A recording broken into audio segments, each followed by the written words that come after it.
सगळ्यांना आपल्या अंगावर घ्यावी लागणार। या मतदारसंघात आता काही दिवसात निवडणूक आहे आणि या ठिकाणी साहेब निश्चितपणे तुमच्या पक्षाचा प्रामाणिकपणे सगळ्यांनी काम करून आमदार रोहित दादांच्या रूपात आपण या ठिकाणी निवडून द्यायचं आहे। वसंतदादा कुटुंबीय यांनी रोहित दादांना सुमन वहिनींना शब्द दिलेला आहे की ह्या वेळेला रोहित दादा तुमच्या मागे मी एकटाच नाही, पूर्ण वसंतदादा कुटुंबीय आमच्या घरातला प्रत्येक व्यक्ती, वसंतदादांच्या विचाराचा प्रत्येक व्यक्ती हा ठामपणे खंबीरपणे रोहित दादांच्या पाठीशी उभा राहणार।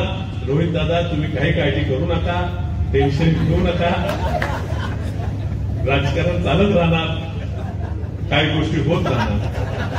मात्र ह्या ठिकाणी तासगाव कवठेमहांकाळ मतदारसंघात पण स्पष्ट करतो आम्ही मंत्री मतदारसंघ बोललेच नाही